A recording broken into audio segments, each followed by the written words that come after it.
Most people think of history as something that happens in books. They think of it as a series of clear dates, defined battles, and declarations of war signed with fountain pens on expensive parchment. We have been conditioned to believe that World War III would be a sudden, blinding flash, a mushroom cloud on the horizon and the wail of sirens. We imagine a cinematic event that changes everything in a single afternoon. But what if I told you that we are looking for the wrong signals? What if the war didn't start with a bang, but with a series of quiet clicks? The Doomsday Clock, maintained by the Bulletin of the Atomic Scientists, currently stands at 90 seconds to midnight. It is the closest it has ever been to global catastrophe.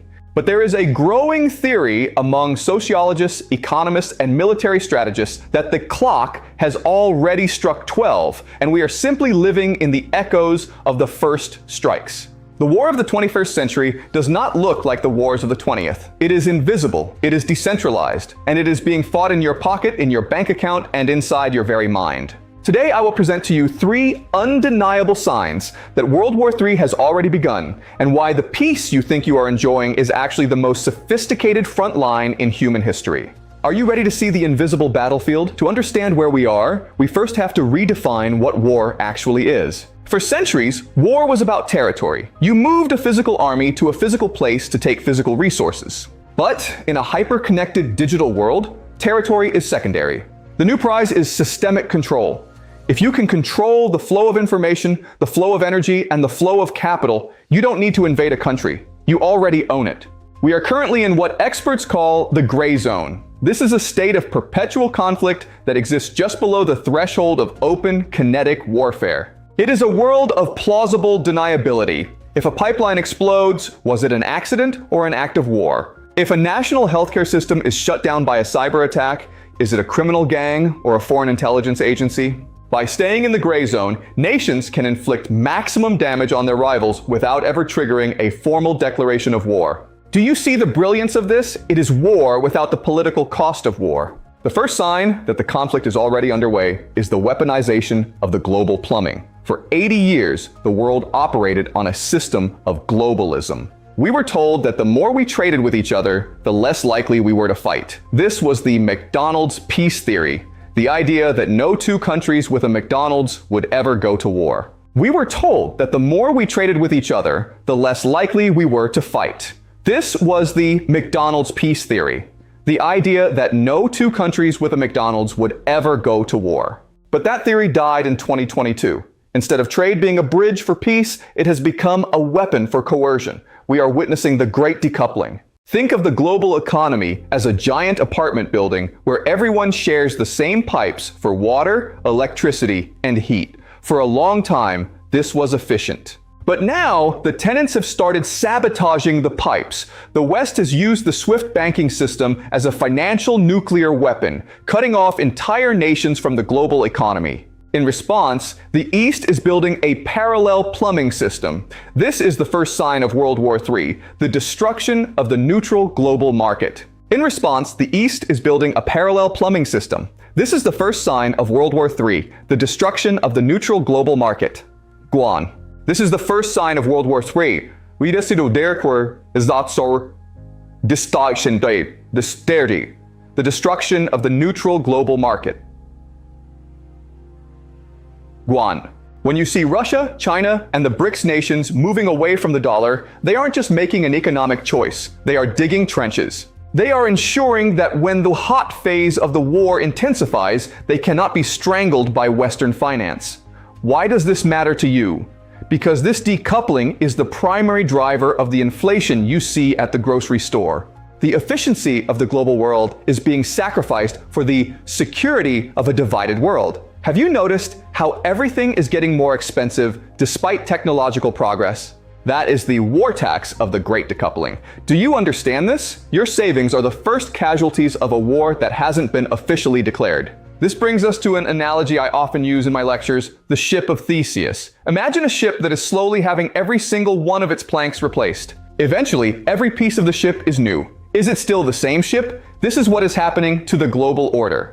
The institutions we built after 1945, the United Nations, the World Bank, the IMF, are still there in name, but their planks are being replaced by something else. They are becoming hollow shells. While the world watches the United Nations debate, the real decisions are being made in secretive, multipolar alliances that didn't exist 20 years ago. The ship looks the same, but it is sailing toward a completely different destination. The first sign of war is when the rules of the game stop being followed, even if the players are still wearing the same uniforms. The second sign is the total siege of the mind, or what we call cognitive warfare. In traditional war, the goal is to destroy the enemy's body. In World War III, the goal is to destroy the enemy's common reality.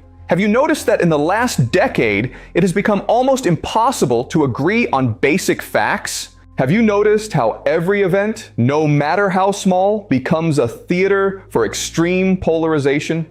This is not an accident of the internet. It is a deliberate, coordinated architecture of conflict. We are living through the first war where the primary weapon is the algorithm. Imagine a village where there is only one well. Everyone drinks from it. Now imagine an enemy who doesn't want to attack the village with swords. Instead, they just pour a tiny bit of salt into the well every night. Just enough to make people thirsty and irritable. Then they start whispering to one half of the village that the other half is poisoning the water. Soon, the villagers are so busy fighting each other that they forget the well even exists. They are so exhausted by their internal conflict that they are unable to defend themselves against any outside threat. This is the state of the modern West. We are being salted by algorithms designed to trigger our most tribal, primitive instincts. Why is this a sign of World War III? Because a society that cannot agree on reality cannot function.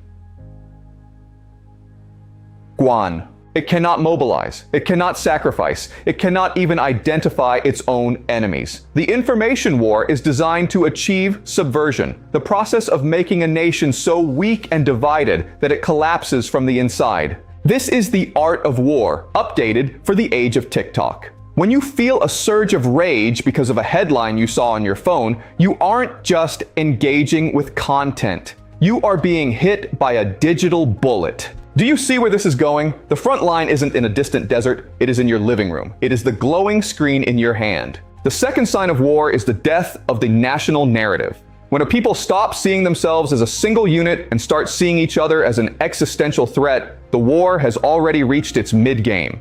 Let's look at an experiment conducted in the 1950s by psychologist Solomon Asch, known as the Asch conformity experiment. He showed that people would knowingly state a falsehood simply because everyone else said so. Now imagine that experiment scaled to 4 billion people using social media. The room is now the entire digital world. Through bots and troll farms, an adversary can create a false majority for any idea. They can make you feel like you are the crazy one for believing in objective truth. This is the gaslighting of civilization. It is the most brutal form of psychological warfare ever devised. Guan. And it is happening to you every single hour of every single day. Why is this important? Because a mind that is constantly under siege eventually gives up. It becomes cynical, passive, and easy to control. This cognitive siege is also why we are seeing a global mental health crisis that transcends borders and cultures. Guan. We are biological creatures living in a high-frequency digital war zone. Guan. Our brains were not designed to process 10,000 conflict signals a day. We are living in a state of perpetual adrenal fatigue. Guan. By burning out the mental capacity of the population, the adversary ensures that there will be no resistance to the final phase of the master plan. Have you felt that exhaustion lately? That sense that the world is just too much? That isn't just a personal feeling. It is a symptom of the environment. It is the smoke from the fires of the information war. Yaya. Guan. It is something much more physical and much more immediate. It is the quiet movement of the world's vital organs. For several decades, the West has been the center of the world. Everything, technology, finance, culture, flowed from the center to the periphery. But in the last 5 years, we have seen a massive coordinated effort to move the critical infrastructure of the human race away from Western control. This is the third and final sign, and it is the one that indicates we are moving from the gray zone into the red zone. To understand this, we need to look at what I call the strategic vaulting. Across the globe, nations are quietly hoarding the things that actually matter in a world of total conflict: grain, rare earth minerals, gold, and energy. Guan. They were cornering the market on the things you cannot print. Why did China buy up so much of the world's lithium and cobalt? Why has Russia become the world's largest exporter of fertilizer and wheat? Why are the central banks of the East buying gold at a rate not seen since the 1960s? They are preparing for a world where paper wealth disappears and only hard reality remains. Tomo. This is the final sign. The preparation for the post-dollar world. For nearly a century, the US dollar has been the global neutral language, Guan. But that neutrality is gone. We are seeing the birth of an alternative world order that is not just a competitor, but a replacement. This is the point of no return. In any war, the most dangerous moment is when the two sides stop talking the same language. When the financial and resource networks split into two incompatible systems, the friction between them becomes an inevitable fire. Guan. We are currently watching the gears of history grind against each other as the old system refuses to die and the new system refuses to wait. At this very moment, a move is being made that will change the fate of every person watching this. And that move is the total abandonment of the global financial safety net that has protected the West for 80 years. For the last several decades, we lived in a world built on the idea of just-in-time efficiency. Guanimai. We assumed the pipes would always flow, the ships would always dock, and the dollars would always be accepted. But we have moved into the era of just in case, Guaninsi. In biology, when an organism senses a predator, it stops growing and starts protecting. Guan. It shunts blood from its extremities to its vital organs. This is exactly what the East is doing right now. They are shunting their resources, their oil, their minerals, their food away from the global market. Guan. They are preparing for a world where the pipes we share are permanently disconnected. Do you see the gravity of this shift? Guan. For a long time, the West held the power because it controlled the virtual, the software, the finance, the branding. Guan. But the rest of the world has realized that in a state of total war, you cannot eat software. You cannot build a tank out of a brand. And you cannot heat your home with a digital currency that has no backing. Guan. They have spent 20 years securing the lithium in Africa and the nickel in Indonesia, Guan, and the natural gas in Central Asia, Guan. They have built a physical fortress, and now they are starting to close the gates, Guan. This is the economic siege phase of World War III. It is a slow, grinding process of attrition designed to bankrupt the Western middle class before the first kinetic strike even occurs. Why is this happening now? Guani. Because the unipolar moment is over. We are moving from a world with one store manager to a world with several competing gangs, Guan. But this time, the friction is happening at the level of the subatomic infrastructure. We aren't just talking about trade wars. We are talking about a war for the operating system of civilization. Guan. The adversary is not trying to invade your country. They are trying to delete your country's ability to function. They are targeting the bridges of trust that allow modern life to exist. Guan. You wake up, check your phone, turn on the lights, Guan, and drive to work. Every single one of those steps relies on a chain of trust that spans 10 different countries and thousands of miles. Guani 1. If one link in that chain is cut, the whole routine collapses. World War III is the systematic cutting of those links one by one. Guan. We have already seen test strikes. Do you remember the mysterious outages of the Colonial Pipeline or the technical glitches that shut down air traffic control systems? Guan. In any war, the first thing you do is map the terrain. In the digital age, the terrain is your power grid, your water treatment plants, and your logistics networks. The adversary is currently parking dormant malware inside the systems that keep you alive. Guan. They are waiting for the midnight signal. When that signal is sent, it won't be a nuclear bomb that hits you. It will be the death of the grid. Imagine your city without power for 2 weeks. Datsun, Guan. What happens to social order in 48 hours? This is the 72-hour rule, the idea that civilization is only 3 days away from anarchy. Nam. Guan. With a single line of code. Do you understand this? The war is already inside the house, Guan. For centuries, the contract was simple. You give up some of your freedom to the state, and in exchange, the state provides you with security, Guan. The state is overwhelmed by the complexity of the gray zone. It is unable to protect you from the inflation, unable to protect you from the information war, and unable to protect your digital identity, Guan. Into this space, private power and shadow entities are moving in. We are seeing the feudalization of the internet and the economy. You are being forced to choose which digital lord you will serve in exchange for protection. Guan. Will you live in the Google fiefdom or the Tencent empire? This is the end of the individual citizen and the beginning of the digital serf, Guan. Because the Doomsday Clock is a warning about your agency. If you believe that the war hasn't started, you will remain passive. You will keep your wealth in the at-risk system. You will keep your mind open to the poison.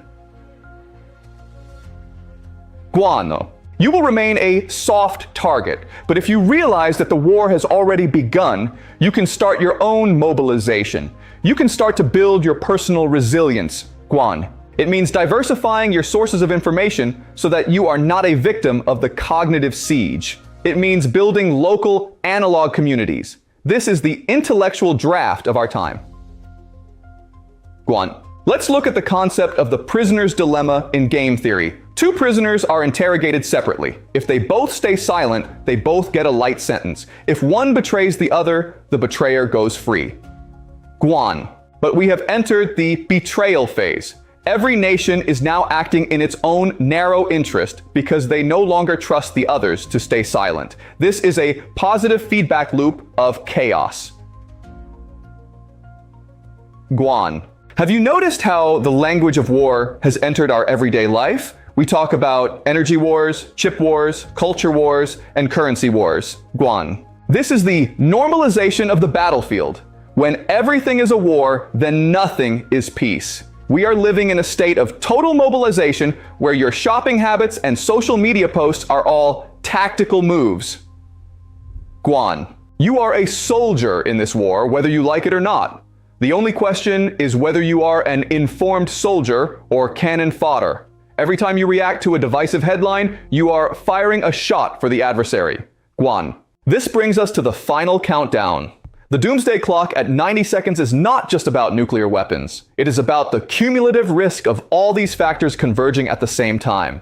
Guan. In the past, we had one crisis at a time. Now, we have polycrisis. This high-frequency crisis is a deliberate strategy to overload the circuitry of Western society. It is designed to make you feel helpless. Guan. So that you will accept any solution, no matter how authoritarian, just to make the chaos stop. This is the shock doctrine applied to the entire world at once. Guan. But the hope does not lie in the system fixing itself. The system is the one that started the fire. The hope lies in the human spirit. Guan. We are currently in the birth pains of a new era. The old world is dying, and the new one is struggling to be born. In this interregnum, as Gramsci said, a great variety of morbid symptoms appear. Guan.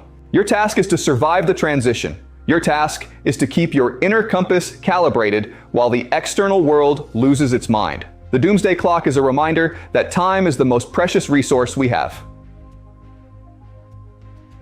Guan mi sadr. Do not waste it on the distractions designed to keep you blind. Start looking at the world with strategic eyes. Look at the pipes, look at the resources, look at the algorithms. Guani. The ultimate defense against a gray zone war is human solidarity. If we cannot be divided by the algorithm, if we cannot be starved by the decoupling, and if we cannot be blinded by the disinformation, then the war fails. Guan. We are standing on the precipice of history. The midnight of the old world is approaching, but after midnight comes the dawn. The question is, who will be there to see it? Guan. The choice is made in the small decisions you make every day. It is made in what you buy, what you believe, and what you build. The war has already begun, but the outcome is not yet written. The doomsday clock is ticking, but the hand that moves the clock is our own. Thank you for joining me on this journey into the heart of the conflict. Guan,